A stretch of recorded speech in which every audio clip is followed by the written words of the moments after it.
Voici la traduction et l'adaptation de votre histoire dans un style français. Naturel et fluide, adapté à la narration et conforme aux critères de votre projet. Lors du réveillon de la Saint-Sylvestre, mon beau-père m'a annoncé que je serais remplacé parce que j'étais trop vieux. Après 13 ans de service, j'ai fait mes valises pour disparaître, mais à la gare routière, une jeune femme a entendu mon histoire et a appelé son père. Papa, je l'ai trouvé. Le champagne était déjà bien frais quand Charles de Saint-Aubin m'a pris à part. Lors de sa réception du réveillon. Il n'a pas souri, ne m'a pas proposé de verre, il s'est contenté de me fixer de ses yeux gris et froids pour prononcer les mots qui allaient tout bouleverser. Laurent, nous devons parler de ton avenir au sein des industries Saint-Aubin, ou plutôt de ton absence d'avenir. Je m'appelle Laurent Mercier, j'ai 47 ans, et jusqu'à cet instant, je pensais avoir réussi ma vie. Pendant 13 ans, j'avais travaillé dans l'entreprise industrielle de mon beau-père, débutant comme jeune chef d'exploitation pour gravir les échelons jusqu'au poste de directeur général adjoint. J'avais tout donné à cette boîte, mes week-ends, mes jours fériés, et un temps précieux avec ma fille que je ne rattraperai jamais. Tout cela parce que Charles de Saint-Aubin m'avait promis que la loyauté avait de la valeur dans son monde. La fête battait son plein derrière nous. Mon épouse, Aurélie, riait avec sa mère près du buffet des amuse-bouches. Ma fille de 12 ans, Manon, s'amusait avec ses cousins dans le grand salon. Tout le monde célébrait l'arrivée de la nouvelle année, totalement inconscient du fait que la mienne était sur le point de s'effondrer. Qu'est-ce que tu entends par absence d'avenir, ai-je demandé en baissant la voix. Nous étions debout dans le bureau de Charles, à l'écart du bruit et des invités qui croyaient encore qu'il s'agissait d'une simple réunion de famille. Charles s'est appuyé contre son bureau en acajou. Celui-là même que je l'avais aidé à choisir 5 ans auparavant lorsqu'il avait rénové cette pièce. Tu as 47 ans, Laurent. Ce n'est pas vieux pour un homme. Mais c'est vieux pour notre secteur d'activité. Nous avons besoin de 109 d'esprits plus jeunes qui comprennent vers quoi se dirige la technologie. J'ai eu l'impression de recevoir un coup de poing en plein cœur. Charles, je suis à tes côtés depuis 13 ans. J'ai augmenté l'efficacité de la production de 40%. J'ai décroché des contrats qui se chiffrent en millions. Il m'a coupé la parole, le contrat marchand remonte à 2 ans. Que as-tu fait récemment? Et plus important encore, que peux-tu apporter pour les 20 prochaines années? Parce que c'est à cela que je dois penser, à l'avenir de cette entreprise. Le pire était le ton désinvolte qu'il employait, comme s'il parlait de la pluie et du beau temps plutôt que de détruire ma carrière, comme si 13 années de dévouement n'étaient rien d'autre qu'une garantie expirée. Tu me renvoies. Ai-je prononcé, ces mots ayant un goût de cendre dans ma bouche. Nous restructurons, a rectifié Charles, mais son ton ne laissait aucun doute sur le fait que ce jargon d'entreprise signifiait exactement la même chose. Quentin Lambert va reprendre ton poste. Il a 29 ans et possède un MBA de l'INSEAD. Honnêtement, il apporte une énergie dont l'entreprise a cruellement besoin. Quentin Lambert. Je le connaissais. Jeunet, ambitieux, le genre de garçon qui portait des costumes sur mesure onéreux et parlait de disruption technologique. Comme d'une religion. Il avait été embauché 6 mois plus tôt comme consultant. Et j'avais moi-même assuré son intégration sur certains de nos plus gros comptes. Pour quand, ai-je demandé. Le 15 janvier sera ton dernier jour. Nous te verserons bien sur des indemnités de départ. 6 mois de salaire et le maintien de ta mutuelle pendant 1 an. C'est plus que généreux. 6 mois de salaire après 13 ans de service. Plus que généreux. La colère qui montait en moi m'empêchait presque de respirer. Est-ce qu'Aurélie le sait, ai-je Interrogé. Pas encore. J'ai pensé que tu préférerais lui annoncer toi-même. Après la fête. Évidemment, inutile de gâcher le réveillon de tout le monde. C'est à ce moment précis que j'ai compris que cette décision n'était pas purement commerciale, elle était personnelle. Charles n'avait jamais pensé que j'étais assez bien pour sa fille. Il n'avait jamais accepté qu'un gamin issu d'un quartier populaire de Saint-Étienne mérite d'intégrer la famille de Saint-Aubin. Et maintenant qu'il avait tiré de moi 13 années de labeur, tout était fini. Je suis sorti de ce bureau pour me tenir dans le couloir, écoutant les bruits de la fête filtrés à travers les cloisons. Des rires, de la musique. Des gens trinquant au nouveau départ pendant que mon monde s'écroulait. Aurélie était toujours près du buffet, mais elle regardait désormais son téléphone, souriant devant son écran. Manon s'était installée au piano et pianotait une mélodie d'un seul doigt, le visage plissé par la concentration. J'ai pris ma décision à cet instant. Ce n'était pas la décision la plus intelligente, ni la plus pratique, mais c'était la seule qui me paraissait authentique. Je suis parti.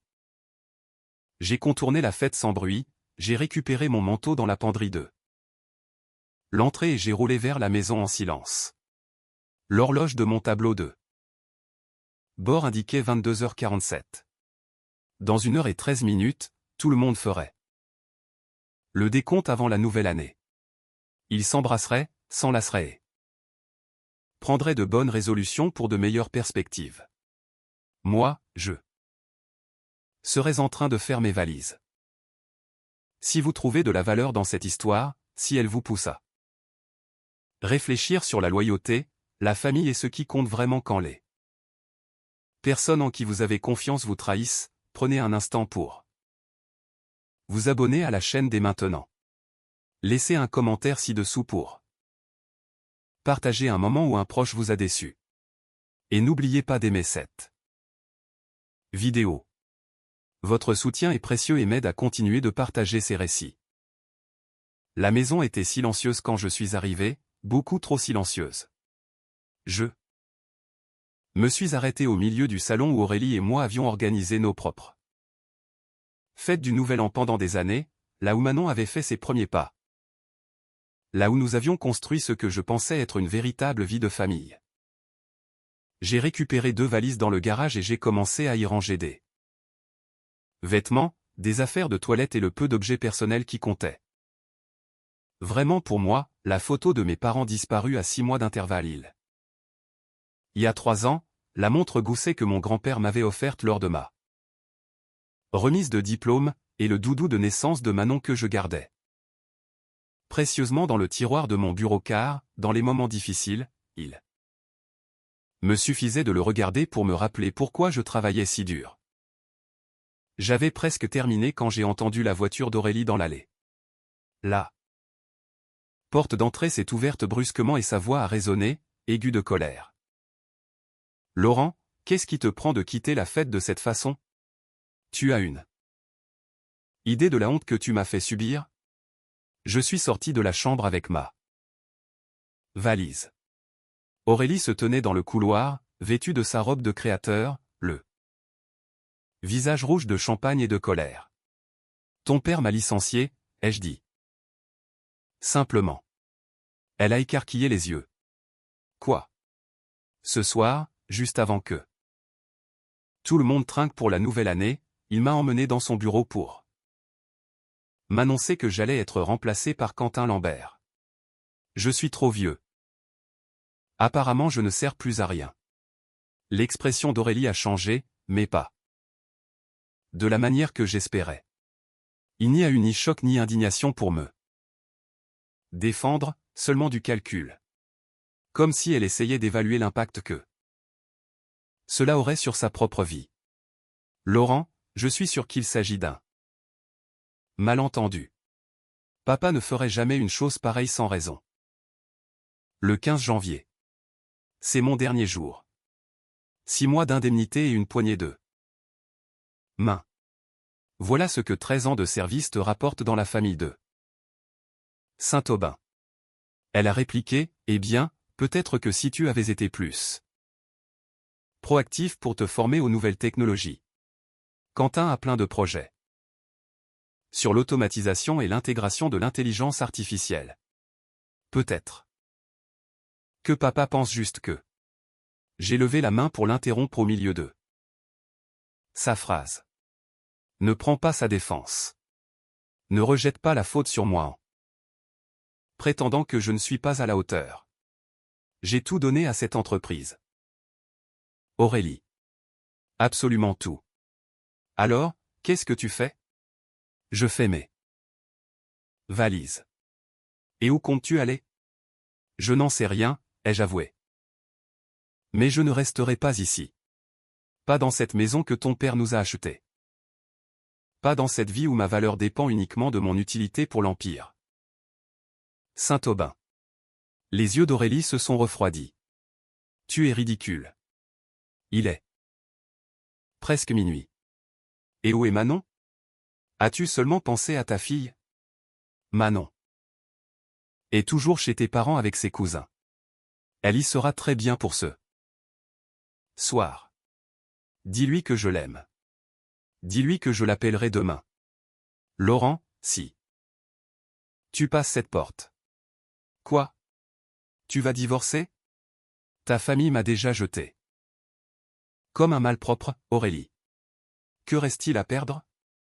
J'ai attrapé mes valises et je suis passé devant elle. Elle n'a pas cherché à me retenir, elle s'est contentée de rester là, au milieu du couloir, sa coupe de champagne de là. Faite toujours à la main, me regardant partir comme si j'étais un étranger qu'elle n'avait jamais vraiment connu. L'horloge de ma voiture indiquait 23h38 quand j'ai démarré. Je n'avais pas de destination. J'ai roulé au hasard, regardant les rues pavillonnaires de notre banlieue résidentielle céder la place à l'autoroute, puis au vieux quartier de la ville, là où la gare routière se dressait comme le vestige d'une autre époque. Je me suis garé sur le parking presque désert et je suis resté là.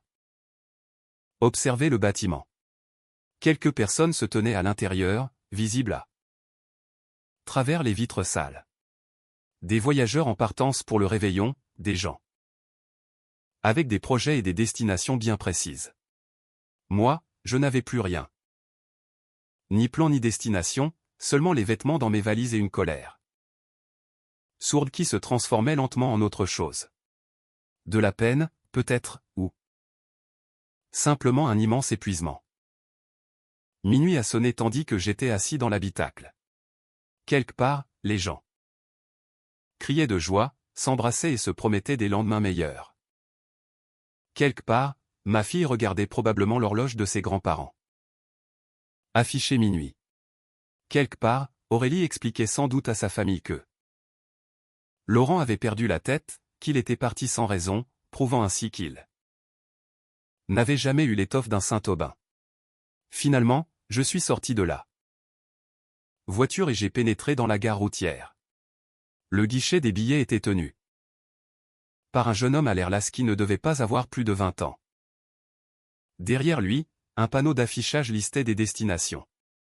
Je peux vous aider? A demandé le garçon. C'est combien pour un billet vers n'importe où? Il m'a dévisagé comme si j'étais fou. Il faut choisir une destination. Monsieur. Nantes, ai-je répondu en choisissant la première de la liste. Un aller simple. Le billet m'a coûté une quinzaine d'euros. Le bus ne partait qu'à 2h15 du matin. J'avais 2 heures à tuer dans cette gare routière un soir de Saint-Sylvestre. À observer les gens éméchés qui entraient et sortaient, les familles qui se retrouvaient, les vies des autres qui défilaient sous mes yeux tandis que la mienne s'effondrait. Je me suis installé sur l'un des sièges en plastique rigide.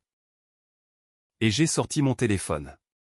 J'avais reçu 43 messages, pour la plupart d'Aurélie, oscillant entre la fureur et le désespoir. 3 messages provenaient de sa mère, me demandant où j'étais et si j'avais besoin d'aide. 2 venaient de Manon, envoyés juste avant minuit. Papa, tu es où, et bonne année mon papa d'amour. Je n'ai pu répondre à aucun d'eux. Que aurais-je bien pu dire? Que son grand-père m'avait jeté comme un déchet? Que sa mère avait pris son parti, et que tout ce que j'avais bâti pour elle s'écroulait. Parce que je n'étais plus assez jeune? Pas assez utile. Pas assez digne des Saint-Aubin. Excusez-moi, monsieur. Tout va bien? J'ai levé les yeux pour découvrir une jeune femme debout devant moi. Elle avait environ 28 ou 29 ans, les cheveux sombres attachés en queue de cheval, et ses yeux reflétaient une inquiétude sincère. Elle portait une sacoche en bandoulière, tenait un gobelet de café à la main, et était vêtue comme si elle venait tout juste de quitter son bureau. Malgré l'heure tardive. Je vais bien, ai-je répondu par réflexe, mais ma voix s'est brisée sur le dernier mot. Elle s'est assise sur le siège voisin. Sans y être invitée, mais sa présence n'était pas désagréable. Vous n'avez pas l'air d'aller bien. Vous ressemblez à quelqu'un qui vient de passer la pire nuit de son existence. Il y avait dans sa franchise quelque chose qui a fait s'effondrer les barrières que je m'efforçais de dresser. C'était peut-être parce qu'elle m'était totalement inconnue. Ou peut-être parce que je n'avais plus rien à perdre. Mon beau-père m'a licencié ce soir, ai-je lâché d'un trait. Lors de sa propre réception du réveillon, après 13 ans passés dans sa boîte. Il m'a dit que j'étais trop vieux, que je ne servais plus à rien. Il m'a annoncé que j'allais être remplacé par un gamin de 29 ans fraîchement diplômé d'un MBA. Qui s'imagine tout savoir? La jeune femme a hoché lentement la tête.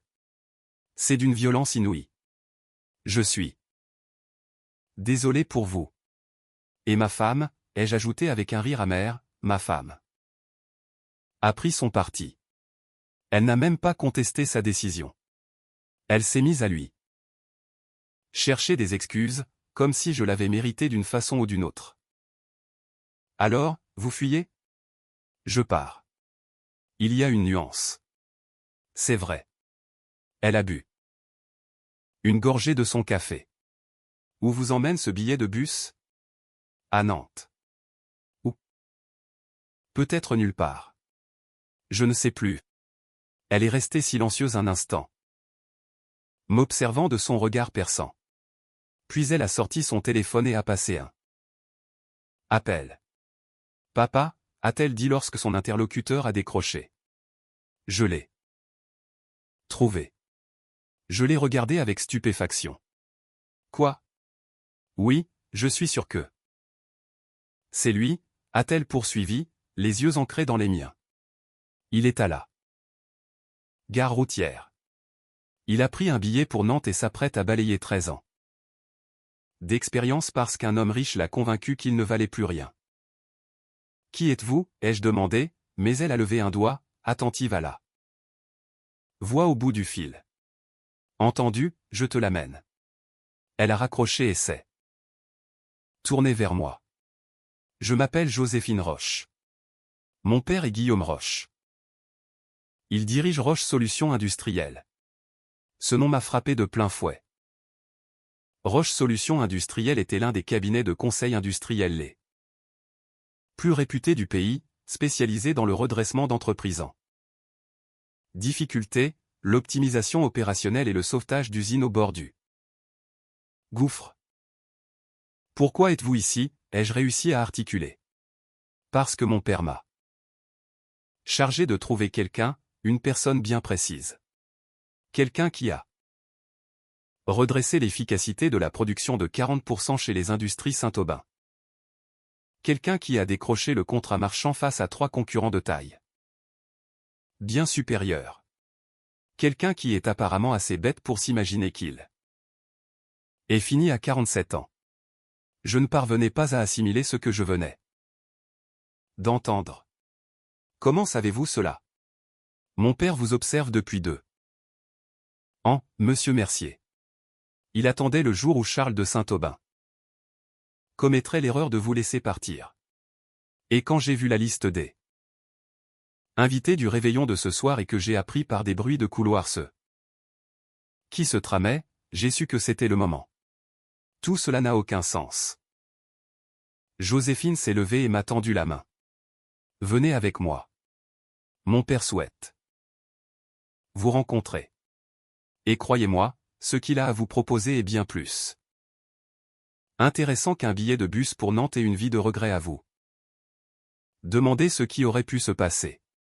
J'ai regardé sa main, puis le tableau des départs, avant de revenir à elle. Toute la partie rationnelle de mon cerveau hurlait que c'était de la folie, mais cette même logique rationnelle m'avait conduit à 13 ans de dévouement envers un homme qui m'avait jeté sans hésiter. Qu'est-ce que votre père attend de moi, ai-je demandé. Vous proposez un poste et vous prouvez ce que vous valez réellement. J'ai saisi sa main et je me suis levé. Le billet pour Nantes est resté sur le siège derrière moi. J'apprenais que certains voyages ne sont tout simplement pas faits pour être vécus, et que certaines fins ne sont en réalité que des renaissances déguisées. Nous avons roulé à travers les rues désertes dans la berline électrique de Joséphine, les lumières de la ville se reflétant sur les façades des immeubles qui me paraissaient soudain différents. Tout semblait transformé. Elle n'a pas cherché à faire de conversation banale ni à meubler le silence, elle conduisait avec l'assurance de ceux qui savent exactement où ils vont et pourquoi. Je peux vous poser une question? Ai-je fini par demander. Allez-y. Pourquoi moi? Il y a des profils plus jeunes, avec de meilleurs diplômes, des diplômés de grandes écoles dont je ne pourrais même pas payer les frais de scolarité. Qu'est-ce qui me vaut d'être ainsi recherché dans une gare routière? Au milieu de la nuit? Joséphine m'a jeté un regard rapide avant de se reconcentrer sur la route. Vous savez ce que mon père dit des jeunes diplômés d'école de commerce? Ils connaissent la théorie sur le bout des doigts, mais rien de la réalité du terrain. Ils sont capables d'optimiser un processus sur le papier, mais ils ne se sont jamais retrouvés au milieu d'une usine à 3 heures du matin à essayer de comprendre pourquoi la ligne de montage numéro 7 se bloque constamment. Saint-Aubin prétend que je suis trop vieux, que je ne comprends rien aux nouvelles technologies. Saint-Aubin est un héritier qui a reçu sur un plateau d'argent une entreprise bâtie par son propre père. Vous voulez savoir ce que les vrais leaders recherchent? L'expérience, la sagesse et cette aptitude à résoudre des problèmes complexes qui ne figurent dans aucun manuel scolaire. Nous nous sommes engagés dans le parking souterrain d'une grande tour d'affaires du centre-ville. Même à 1 heure du matin en ce jour de l'an, le gratte-ciel était illuminé, ses baies vitrées brillant de 1000 feux dans la nuit. Votre père travaille le soir du Nouvel An? Mon père travaille dès qu'il y a du travail à accomplir. Vous allez l'apprécier.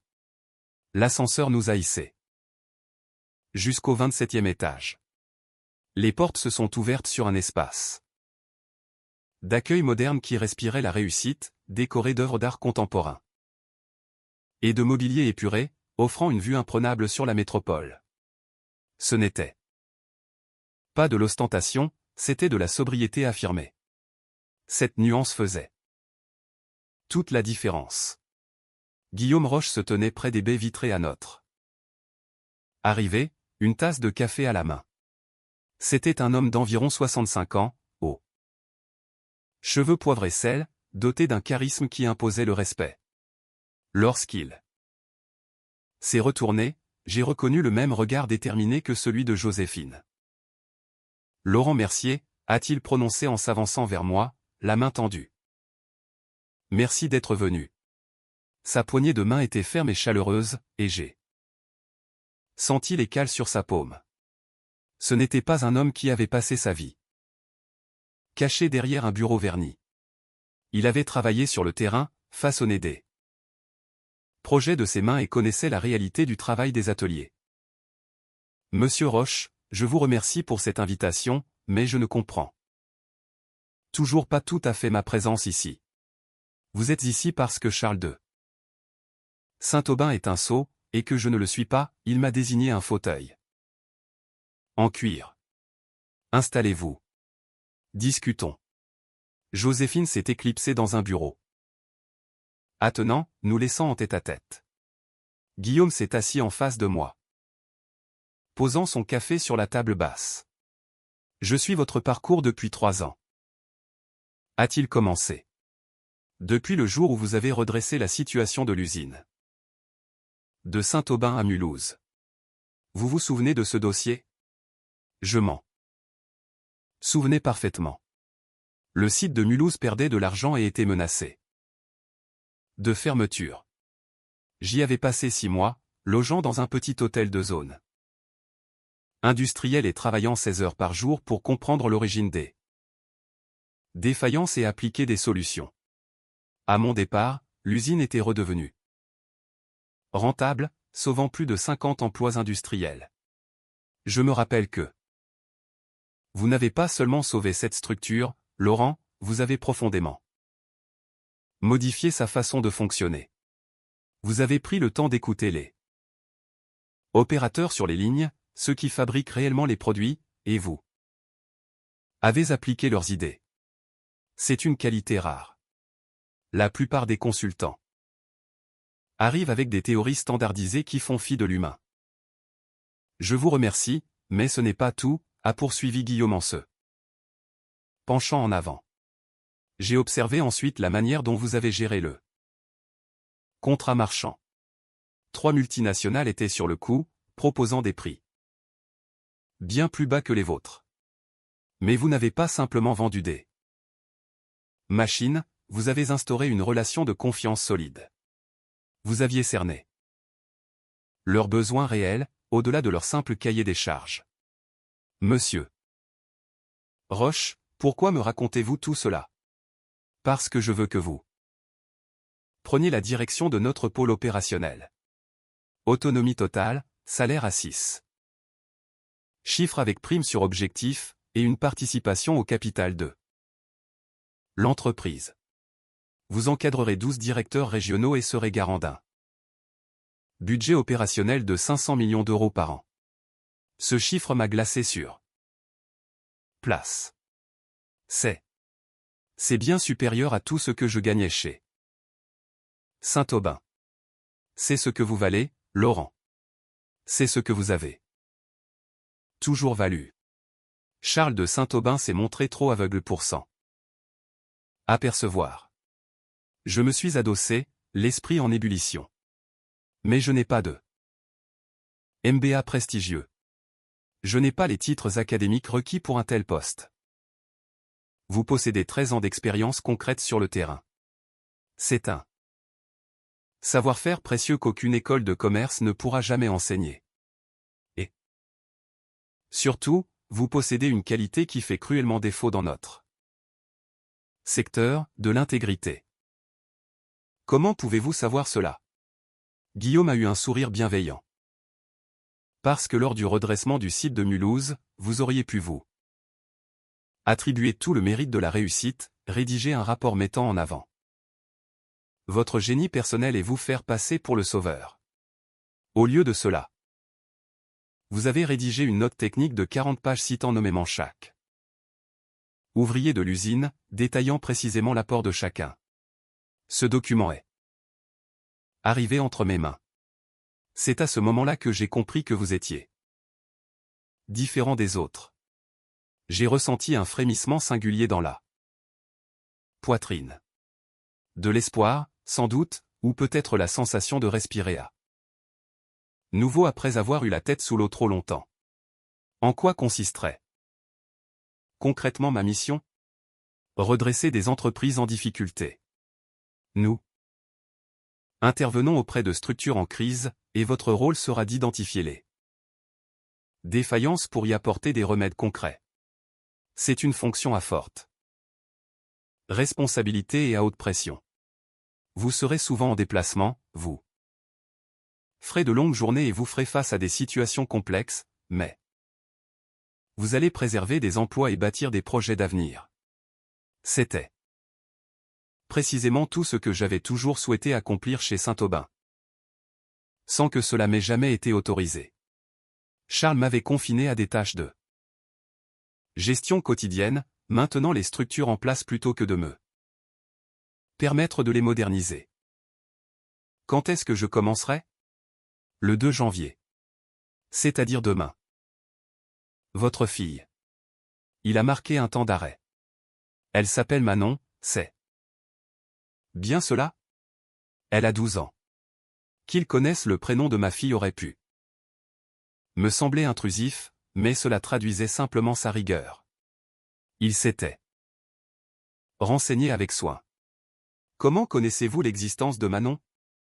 Je mets un point d'honneur à connaître les collaborateurs que j'engage. Êtes-vous séparés? Bientôt divorcés, ai-je confié. Guillaume a acquiescé. Dans ce cas, vous aurez besoin de flexibilité pour gérer la garde. Nous pratiquons le télétravail 2 jours par semaine. Vous serez totalement maître de votre emploi. Du temps, du moment que les objectifs sont atteints. Cela me semble presque trop beau pour être vrai. Ça ne l'est pas. C'est simplement ce qui arrive. Quand on reconnaît vos compétences au lieu de chercher à les exploiter. J'ai tourné mon regard vers la ville en contrebas. Quelque part dans cette obscurité, Aurélie appelait sans doute son père pour lui annoncer mon départ. Manon s'inquiétait peut-être de mon absence à son réveil en ce premier jour de l'an. Charles de Saint-Aubin réfléchissait sans doute déjà à la manière de présenter mon départ comme une démission volontaire plutôt que comme un licenciement abusif. Qu'en est-il des industries Saint-Aubin, ai-je demandé. Ni aura-t-il pas de conflit d'intérêts? Guillaume a laissé échapper un léger rire. Charles de Saint-Aubin pratique une politique agressive depuis des années, écrasant ses sous-traitants et ses concurrents locaux. Je refuse de collaborer avec de tels profils, et vous n'aurez plus à le faire non plus. Cette démarche vise avant tout à vous offrir la carrière que vous méritez. Si cela permet au passage de lui ouvrir les yeux sur son erreur, ce sera un juste retour des choses. Joséphine est revenue dans la pièce, une pochette cartonnée à la main. Voici votre contrat, a-t-elle dit en le posant sur la table. Clause de non-concurrence classique, détail 2. La rémunération et de l'intéressement. Prenez le temps de le lire. Si vous souhaitez le faire valider par un conseil, nous pouvons tout à fait patienter. J'ai ouvert le dossier. Le salaire indiqué en première page représentait plus du double de mes revenus annuels chez Saint-Aubin. Quant à la participation au capital, elle s'élèverait à une somme considérable si la croissance de l'entreprise se maintenait à ce rythme. Pourquoi avoir envoyé votre fille me chercher dans une gare routière en pleine nuit, monsieur Roche? Ai-je soudain demandé. Guillaume a souri. Parce que Joséphine possède une excellente intuition humaine, et parce que je voulais vous prouver dès le départ que notre groupe respecte la famille. Je collabore avec ma fille parce qu'elle est extrêmement compétente, pas uniquement par lien de parenté. Chez nous, c'est le mérite personnel qui compte, Laurent. C'est l'état d'esprit que nous cultivons au quotidien. J'ai songé à Charles de Saint-Aubin, qui avait exigé 13 ans d'efforts de son propre gendre sans lui accorder la moindre estime, et qui venait de recruter Quentin Lambert sur de simples critères de CV sans que celui-ci ait jamais fait ses preuves. J'accepte votre proposition, ai-je déclaré avec assurance. Guillaume s'est levé pour me serrer de nouveau la main. Bienvenue chez Roche. Solution industrielle, Laurent. Vous débutez demain matin à 9 h. Joséphine se chargera de vous faire découvrir vos bureaux et de vous présenter nos collaborateurs. C'est le premier jour de l'année, et vous avez un portefeuille d'activités importants à prendre en main. Nos équipes vous attendent. Cette poignée de main a marqué une rupture en moi. Ce n'était pas seulement du soulagement, mais la sensation d'avoir retrouvé un but, une direction, et l'intime conviction que cet épisode douloureux n'était pas un point final. Joséphine m'a ensuite conduit vers une résidence hôtelière à proximité immédiate du siège, un lieu confortable équipé d'une kitchenette et d'un bureau. Le groupe prend en charge votre hébergement durant les 2 premiers mois, le temps de vous organiser pour votre logement, m'a-t-elle précisé. Nous disposons également d'une aide à la réinstallation si vous souhaitez vous rapprocher de nos bureaux. Je dois absolument voir ma fille demain. Évidemment. Prenez votre matinée. Et rejoignez-nous après le déjeuner. Le rendez-vous à 9 h était un simple test pour évaluer votre motivation. J'ai souri malgré moi. Vous me testez constamment. Mon père n'a pas développé ce groupe en se fiant aux premières impressions, a-t-elle répondu en garant la voiture. Laurent, je préfère être sincère avec vous, ce poste sera exigeant. Vous ferez face aux doutes de certains collaborateurs qui s'imagineront que vous avez été recruté par pure bienveillance. Vous y consacrerez beaucoup de temps, surtout durant les premiers mois. Je relèverai le défi sans problème. Je n'en doute pas une seconde. J'ai analysé l'intégralité de vos bilans annuels chez Saint-Aubin. C'est vous qui portiez à bout de bras leur outil industriel depuis 5 ans.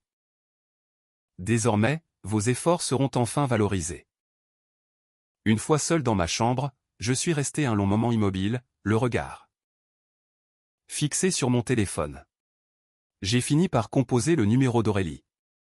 Elle a décroché immédiatement. Où es-tu passé? Je suis à l'hôtel. C'est incroyable. Manon est bouleversée, Laurent.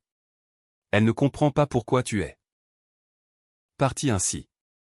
Laisse-moi lui parler. Il est 2 h du matin, elle dort profondément. Alors dis-lui simplement que je l'aime.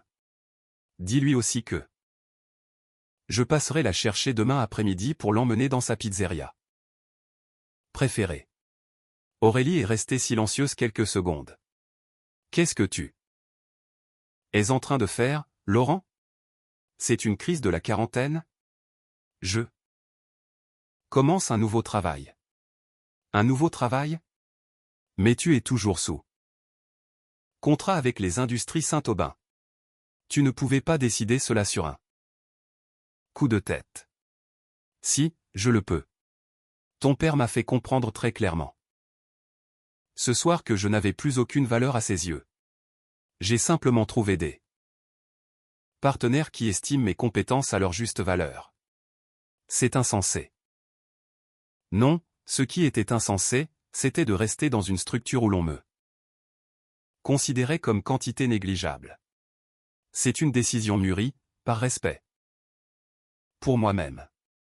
Manon a besoin de repères stables. Elle n'a pas besoin d'un père instable qui agit sur des coups de tête. Manon a besoin de voir que son père refuse de se laisser traiter comme un pion jetable. Je l'appellerai demain matin. J'ai raccroché avant qu'elle ne puisse répliquer, j'ai éteint mon appareil et je me suis endormi, l'esprit libéré d'un poids immense pour la première fois depuis des mois. Le lendemain matin, en ce 1er janvier, je me suis réveillé naturellement à 6 h, habitué à ce rythme après 13 années de discipline professionnelle. J'ai pris ma douche, j'ai enfilé l'un de mes costumes et je me suis observé dans la glace. L'homme qui me faisait face semblait transformé. Libéré d'un fardeau si pesant que j'en avais oublié la sensation de marcher là.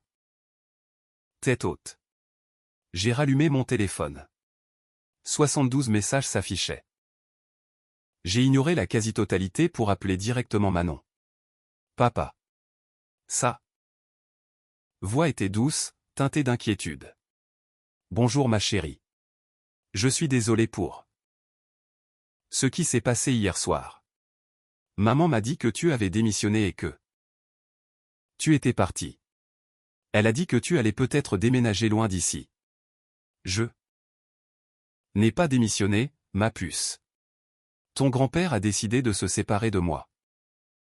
Mais j'ai déjà trouvé un bien meilleur poste. Et je ne partirai nulle part sans toi, c'est promis. Tu le jures? Je te le jure. Que dis-tu si je passe te chercher à midi? Nous irons manger une pizza et une glace, et je t'expliquerai tout. Est-ce que je peux dormir avec toi ce soir?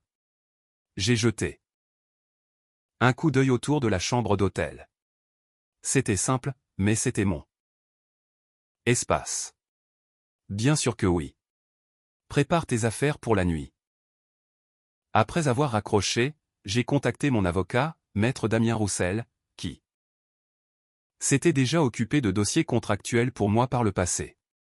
Il a répondu. Malgré ce jour férié. Laurent, j'espère que tout va bien. Damien, j'ai besoin que tu prennes en charge les démarches pour mon divorce. Je veux également m'assurer que mes indemnités de départ des industries Saint-Aubin soient parfaitement blindées, sans aucune faille juridique qui pourrait se retourner contre moi par la suite. Aurélie a fini par sauter le pas? C'est plutôt son père qui s'en est chargé. C'est une longue histoire. Est-ce que tu peux m'aider? Je commence à préparer les documents nécessaires dès aujourd'hui. Je te ferai parvenir un premier projet d'ici vendredi. À la mi-journée, je me suis rendu chez Charles de Saint-Aubin. Mes mains tenaient fermement le volant, mon esprit était serein. Aurélie m'attendait sur le seuil. Manon debout juste derrière elle, son sac sur le dos. Nous devons discuter de tout cela, Laurent, a déclaré Aurélie. Non, ce n'est plus nécessaire. Mon avocat, maître Roussel, prendra contact avec toi pour les formalités du divorce. Tu verras directement avec lui. Tu te comportes de manière puérile. Je fais simplement preuve de franchise pour la première fois en 13 ans. Je sais exactement ce que je souhaite et ce que je mérite désormais. Manon s'est glissée sous le bras de sa mère pour courir m'embrasser. Tu m'as manqué, papa. Toi aussi, ma chérie. Allez, en route pour la pizza. Durant le trajet, Manon est restée silencieuse quelques minutes avant de prendre la parole. C'est à cause de ce que grand-père t'a dit hier soir? Tu as entendu quelque chose? J'ai surpris une conversation entre maman et grand-mère ce matin. Elle disait que grand-père avait pris la meilleure décision pour l'entreprise, et que tu devais comprendre que ce n'était pas personnel. Je me suis garé sur le parking du restaurant et je me suis tourné vers elle. Manon, je veux que tu gardes une chose en mémoire, quand quelqu'un prétend qu'agir mal envers toi n'a rien de personnel, c'est faux. Chaque action a un impact réel sur les gens. Si quelqu'un s'efforce de te rabaisser ou de te faire croire que tu n'es pas à la hauteur, éloigne-toi. Va vers ceux qui savent reconnaître tes qualités.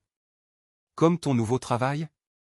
Exactement comme mon nouveau travail. Tout en dégustant notre pizza, je lui ai parlé de Guillaume Roche, de Joséphine, de mes nouvelles fonctions et des perspectives professionnelles qui s'ouvraient à moi. Manon m'écoutait avec ce sérieux qu'elle n'accordait d'ordinaire qu'à ses romans favoris. Donc, tu vas venir en aide à d'autres sociétés, a-t-elle demandé. Je vais redresser des structures en difficulté pour les rendre plus performantes. C'est ce que tu as toujours fait pour l'entreprise de grand-père. Oui, mais cette fois-ci, je le ferai selon mes propres méthodes. Et cela me permettra d'être plus présent à tes côtés. Manon a souri, d'un sourire sincère que je ne lui avais pas vu depuis bien longtemps. C'est super. J'adore quand tu es à la maison. Ce soir-là, Manon s'est assoupie sur le canapé convertible de la chambre en regardant un film. Je me suis installé à la table de travail pour étudier le contrat rédigé par Guillaume. Chaque clause, chaque avantage et chaque mission y était détaillée avec une rigueur exemplaire. C'était sérieux et transparent. Bien loin des promesses jamais tenues par les industries Saint-Aubin. Mon téléphone a vibré, signalant un message de Joséphine, la journée de demain s'annonce dense. Reposez-vous bien, et félicitations pour avoir fait le bon choix. J'ai répondu, merci pour tout votre soutien. Elle a répliqué. Aussitôt, remerciez plutôt mon père, je n'ai été qu'un intermédiaire. Mais sachez que je suis ravi de vous compter parmi nous. Nous avons besoin de personnes investies. Le lendemain matin, j'ai raccompagné Manon chez sa mère avant de me diriger vers le siège de Roche Solutions Industrielles. Malgré la date du 2 janvier, l'activité était déjà soutenue au sein de ces locaux modernes. Joséphine m'attendait à la sortie de l'ascenseur. Prêt? Plus que jamais. Elle m'a fait visiter les services en me présentant aux collaborateurs, dont j'essayais de mémoriser les prénoms. Marc, responsable de la logistique présent depuis 8 ans, Sarah, analyste d'exploitation diplômée d'une grande école d'ingénieur à 19 ans, et David, directeur régional qui avait déjà redressé 3 sites industriels en 2 ans. L'équipe était dynamique, compétente et entièrement tournée vers l'efficacité collective, loin de toute intrigue interne. Mon nouveau bureau se situait au 27e étage, offrant un panorama imprenable sur la métropole. Il était spacieux, lumineux et bien agencé, offrant un cadre idéal pour se concentrer. Réunion d'équipe dans 30 minutes, m'a annoncé Joséphine. Vous y présenterez votre vision de la gestion des opérations. Mon père souhaite connaître vos méthodes de travail avant de vous confier votre premier dossier. C'est rapide. C'est notre façon de fonctionner. L'indécision coûte cher, la réactivité et la pertinence font la différence.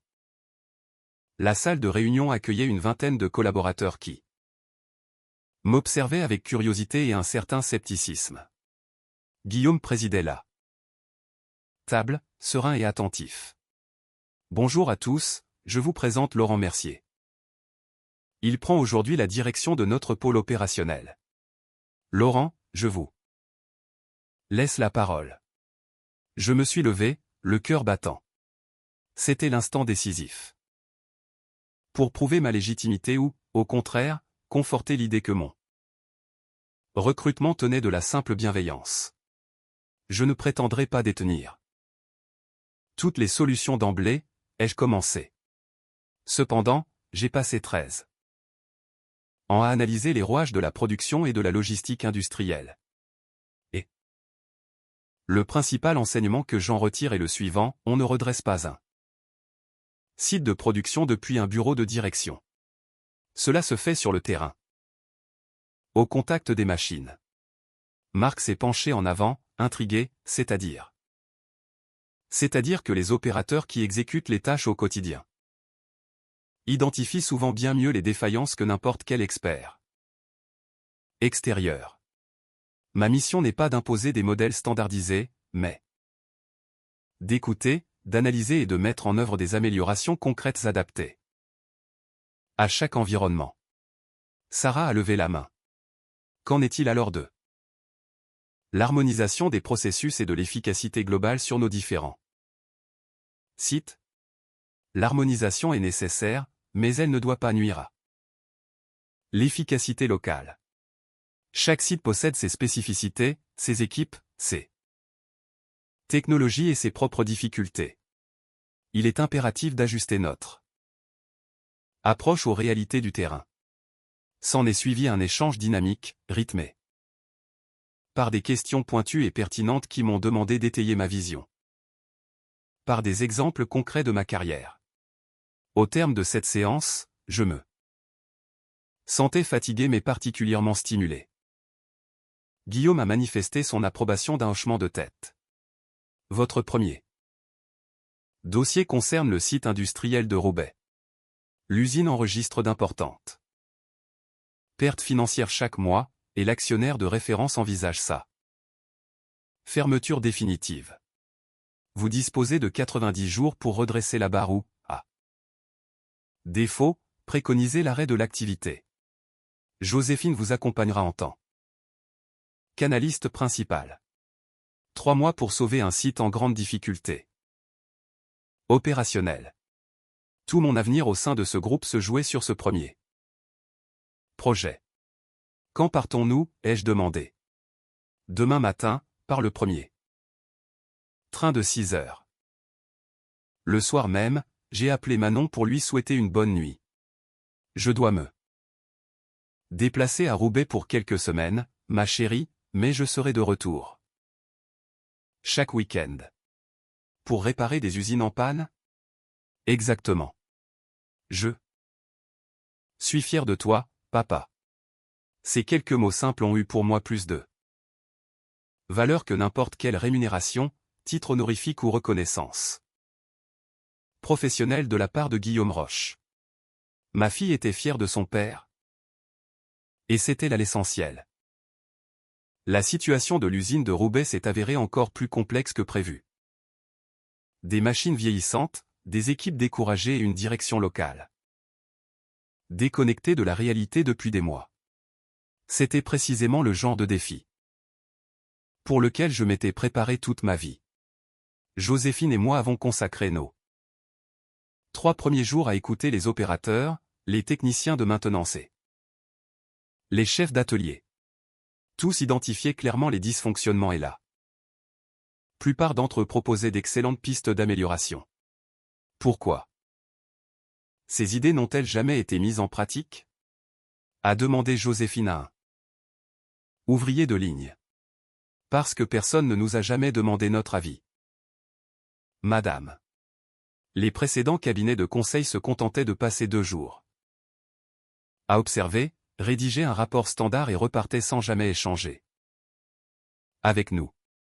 Cette écoute est devenue la clé de notre méthode. Chaque matin, nous passions du temps sur la ligne de production pour assimiler les processus et comprendre concrètement les difficultés rencontrées au quotidien. Chaque soir, nous synthétisions nos observations pour concevoir des ajustements directs, reposant sur l'expérience des opérateurs. Au bout de 30 jours, nous avions réduit de moitié le déficit mensuel de l'usine. Au 60e jour, nous avions atteint le seuil de rentabilité. À l'issue des 90 jours fixés, le site dégageait de nouveaux bénéfices pour la première fois en 3 ans. Guillaume a fait le déplacement pour le bilan de fin de mission. Il a parcouru l'usine, s'est entretenu directement avec les techniciens que nous avions sollicités à notre arrivée et a étudié nos rapports de gestion. Laurent, m'a-t-il dit alors que nous observions le changement d'équipe de l'après-midi depuis le parking. C'est précisément pour cela que j'avais confiance en votre potentiel. C'est une réussite collective, Joséphine a fait un travail remarquable.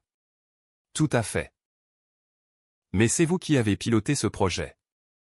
Vous avez pris les décisions stratégiques et vous avez su fédérer les énergies. C'est cela, savoir diriger.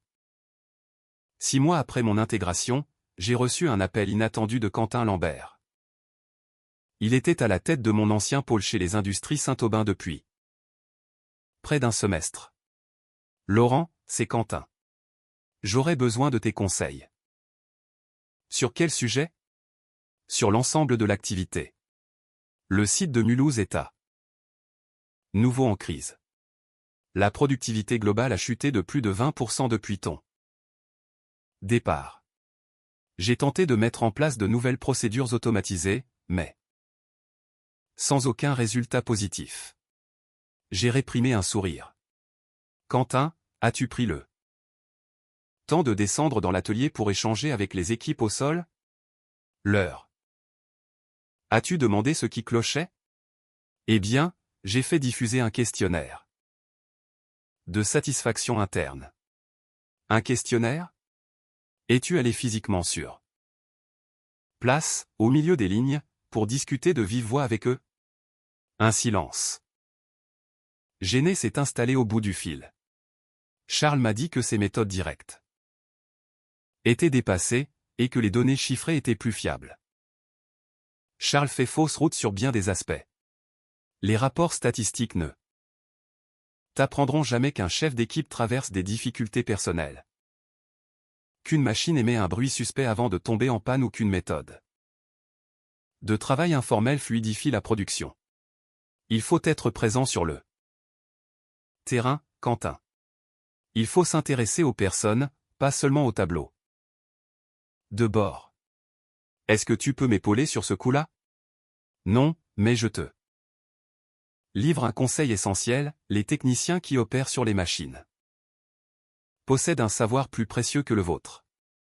Prenez le temps de les écouter. J'ai raccroché, éprouvant une émotion singulière, non pas de la satisfaction, mais un pincement de regret en voyant le déclin des industries Saint-Aubin. Privé d'une direction à l'écoute des réalités de la production. 1 an après mon départ de chez Saint-Aubin, j'ai été promu directeur exécutif au sein de Roche Solutions Industrielles. Je supervisais désormais l'activité de 47 sites de production, encadrais 200 ingénieurs et techniciens de haut niveau, et j'avais mené à bien le redressement de 9 usines d'envergure. Manon passait tous ses week-ends avec moi dans ma nouvelle maison. De son côté, Aurélie s'était remariée avec un avocat d'affaires dont l'emploi du temps était encore plus chargé que ne l'était le mien par le passé. Elle semblait épanouie, et je m'en réjouissais sincèrement pour elle. En parallèle, les industries Saint-Aubin perdaient de grosses parts de marché face à la baisse de qualité de leurs produits. Quentin Lambert avait démissionné. Après 8 mois de service, épuisé par une charge de travail pour laquelle il manquait d'expérience concrète.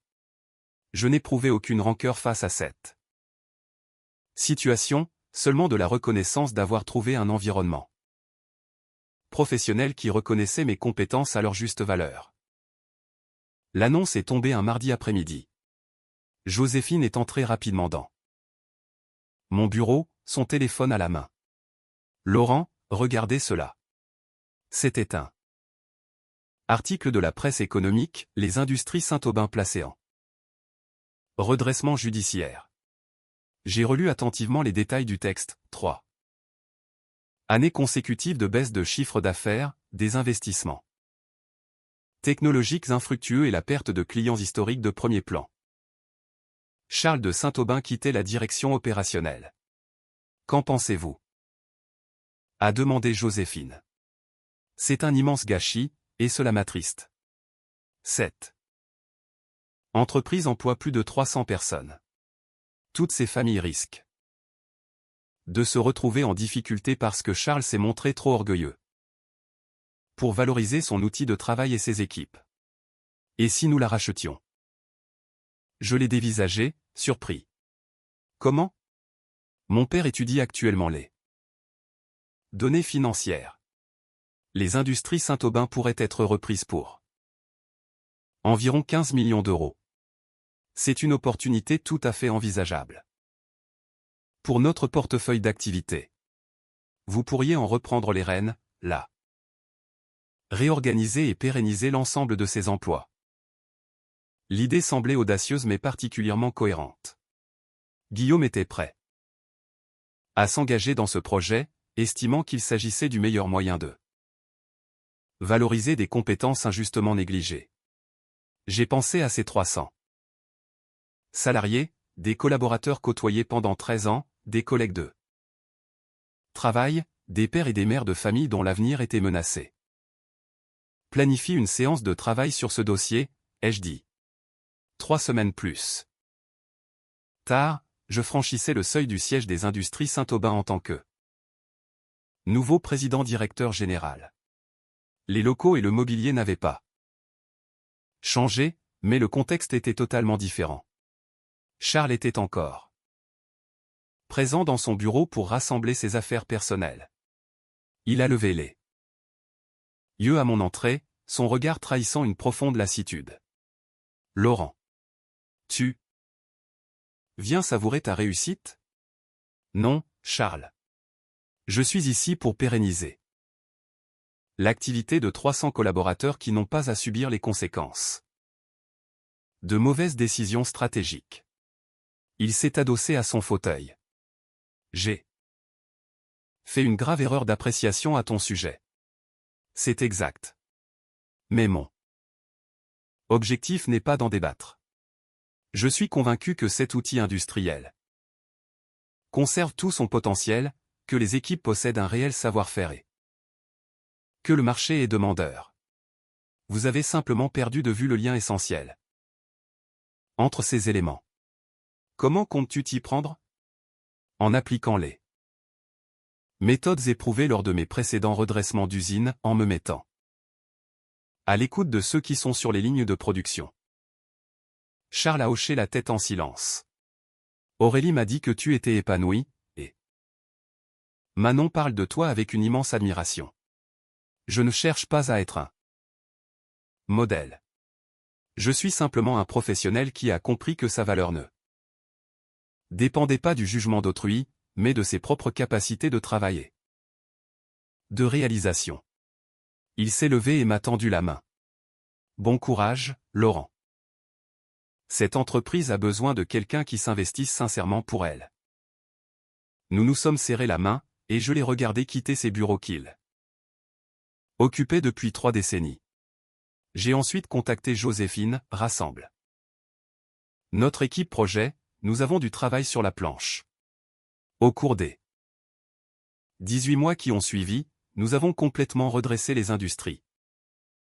Saint-Aubin, nous avons renoué avec nos anciens clients, modernisé nos équipements de production et optimisé l'ensemble des processus opérationnels en nous appuyant, avant tout, sur les suggestions formulées par les équipes de terrain. Manon avait désormais 14 ans, un âge où elle comprenait parfaitement notre parcours et voyait son père construire un projet solide. Elle a commencé à m'accompagner ponctuellement au bureau le samedi matin pour observer notre organisation, me posant des questions pertinentes sur la gestion d'entreprise et l'animation des équipes.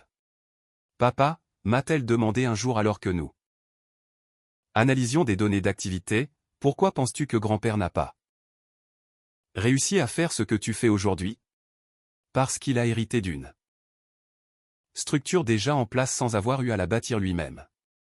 Il n'a peut-être jamais compris que le respect se gagne sur le terrain au quotidien. Tu lui en veux ? Non, j'éprouve plutôt de la tristesse pour lui. Il possédait un outil de travail précieux et un environnement de qualité, mais il n'a su en mesurer la valeur qu'après les avoir perdus. C'est valable pour son entreprise. Comme pour notre collaboration passée. Joséphine a frappé à la porte de mon bureau. Réunion de direction, mon père nous attend. Au siège de Roche Solutions Industrielles, Guillaume avait réuni l'ensemble du comité de direction, dont je faisais désormais partie en tant qu'associé. Nous clôturons un exercice exceptionnel, a annoncé Guillaume.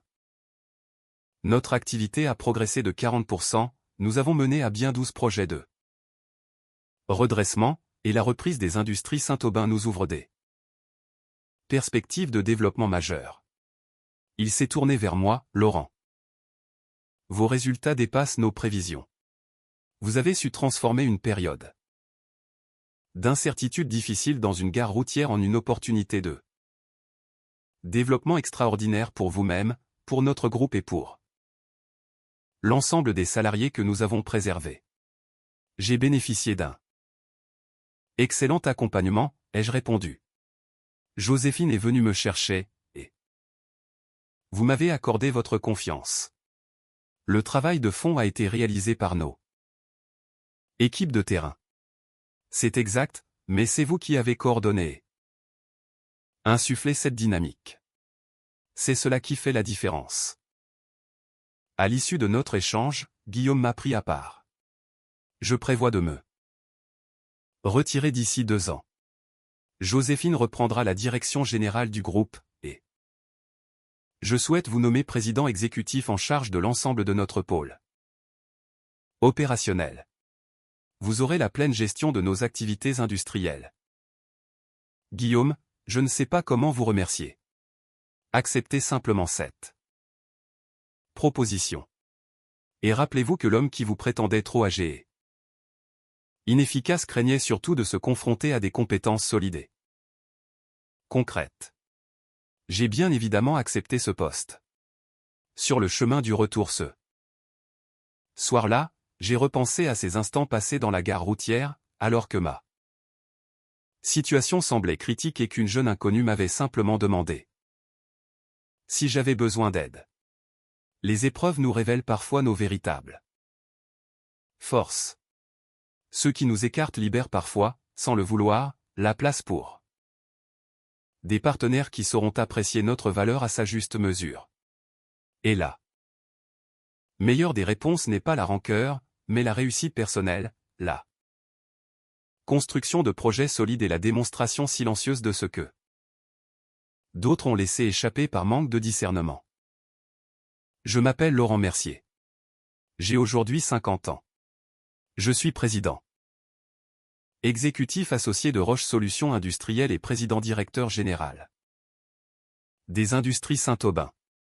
Je suis le père d'une jeune fille formidable qui fait preuve d'une maturité remarquable pour son âge. Il y a 3 ans, j'étais assis dans une gare routière, persuadé que mon parcours professionnel était brisé, alors qu'en réalité, un nouveau chapitre bien plus enrichissant s'apprêtait à s'écrire.